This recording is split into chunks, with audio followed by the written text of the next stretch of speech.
Coming up on Valley News Now, a stabbing death across the state. We bring you the very latest details on a murder charge in Bismarck coming up.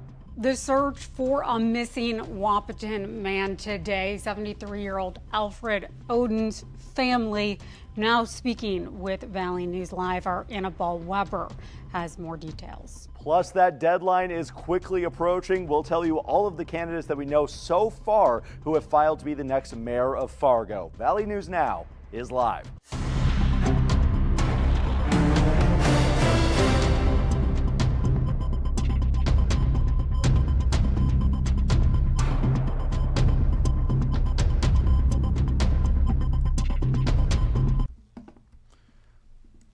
All right, good afternoon, everybody. Thank you so much for tuning into this Valley News Now digital update. I'm Devin Fry, bringing you the very latest that we've been working on in the Valley News Live newsroom today and beyond. We're going to get to our the top stories that we have of the day so far. The first one is actually going to take us across the state. A Bismarck man facing a murder charge after police say he stabbed and killed a man at his home near Elk Ridge Park last week. Again, that is out west. Steve Charging Eagle is charged with murder, a Class AA felony, in connection with the April 2nd death. Charging Eagle initially told officers an unknown man had broken in and attacked him and that he stabbed the intruder in self-defense, but investigators say surveillance footage from a neighboring home showed no one entering or exiting the residence for hours before Charging Eagle walked out the front door. During a second interview, Charging Eagle changed the story, saying the victim may have attacked him, but because he believed Charging Eagle had cursed him with, quote, bad medicine.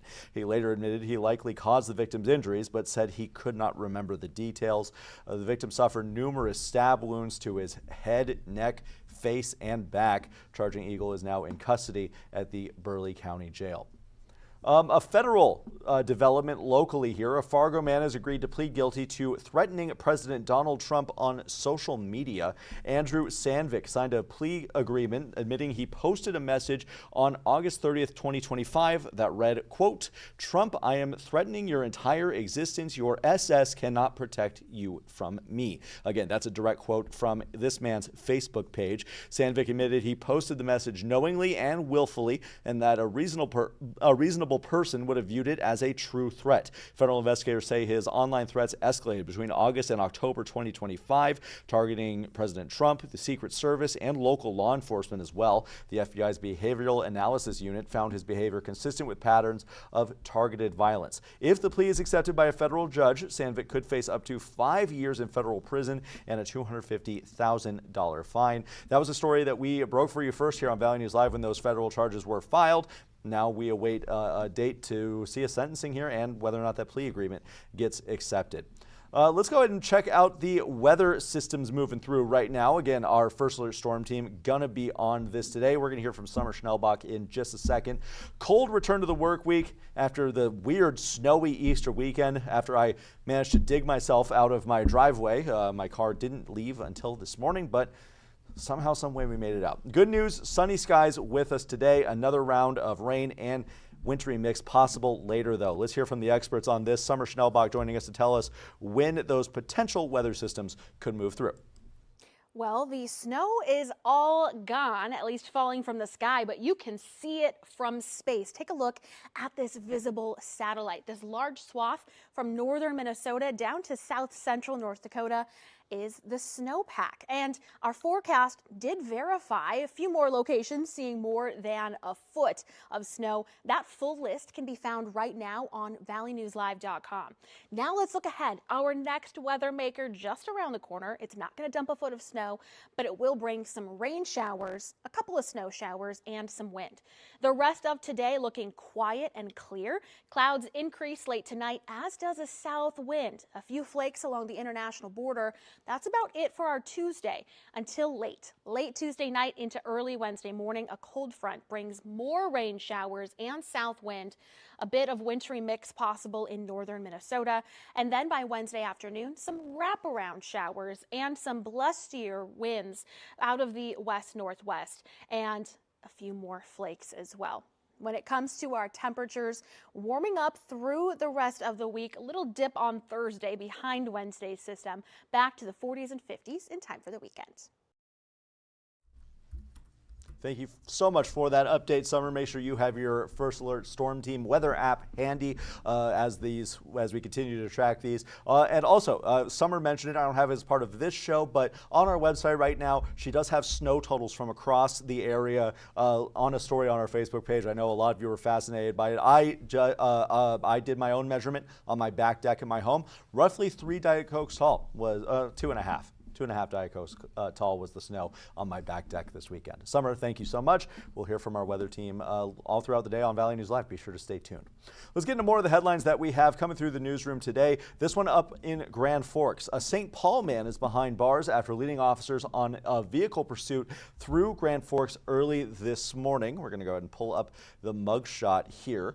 A deputy initiated a traffic stop on Aaron Wangan around 3:40 a.m. on I-29 after they say he was failing to maintain his lane.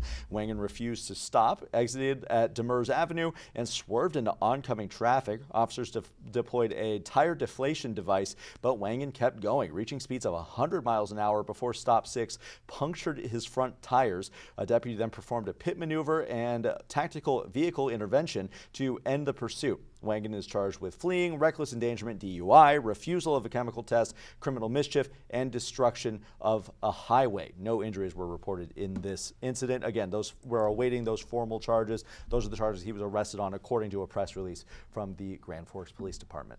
Moorhead police are warning local businesses about a new phone scam. Seems like we have one of these every other day around here. Callers are posing as IT help desk or asset protection representatives, claiming there's an urgent problem with a PIN pad or a cash register.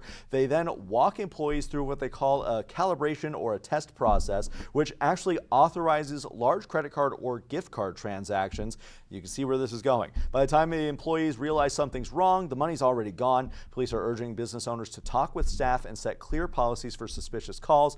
Never share passwords, codes, or financial information over the phone. And if something feels off, just hang up the phone. Anyone who believes they may be a victim should contact the Red River Regional Dispatch Center.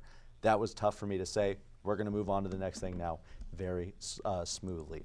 Clay County commissioners are weighing a new ordinance that would set limits on the type of firearms hunters can use over deer season. Here are some of the details on that. The proposed ordinance would split the county into 2 zones along State Highway 9. Hunters west of the highway in more densely populated areas, they'd be restricted to shotguns with slugs, muzzleloaders, and handguns like they have been in the past.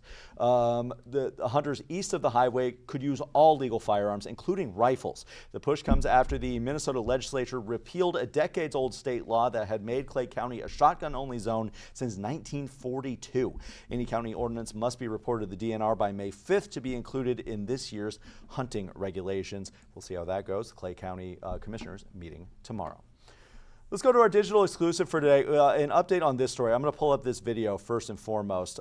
This is still a scary situation. A 73-year-old Wahpeton man has been missing since last week. His family now speaking out. Alfred Oden was last seen at Casey's gas station in Valley City. He's considered a vulnerable adult, and a silver alert remains active. Jessica Bringy sits down with our reporter Anna Ballweber, who talked to Alfred's family tonight and brings us this story as part of our Valley News Now digital exclusive. Devin, we're talking about a missing Wahpeton man, 73-year-old, who was last seen last week. But Anna, you spoke with the family today. It sounds like he has dementia, so an added concern then in this case. Yeah, so I was out in Valley City earlier today speaking with his son.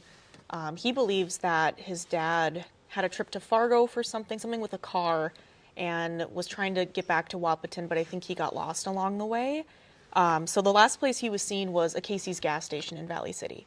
So that's where we all kind of met up today, and we really I got to know more about, his name is Alfred Oden. I got to know more about him. He said he's the nicest guy ever. He said he really likes state parks and sports. So if there are places that people do want to go looking, either in Valley City, I think they were expanding the search maybe more towards Jamestown today too, just kind of in that area. He said he's the nicest guy ever, so if you do see him, it is A-okay to, just go right up to him and say, "Are you Alfred Oden? I hear you're missing," and then call the authorities. He said that, you know, he's going to want to talk to you for 2 hours before you even mention he's missing. And that's what I was saying, when we were chatting before, you said that he was a pretty chatty guy himself. Yes, yep. So likely he might not even realize that there are friends, family searching for him. Yeah, yep. But I mean, you know, hearing about him, who he was as a person, it was very nice to hear all that stuff. And, you know, we were having a good time talking about him, but the interview did get a little emotional at the end. You know, he's still missing. I mean, the silver alert is still active, and they're still looking for him. So we did have to pause in the middle of the interview today. His son did break down, just saying, you know, I really want him home.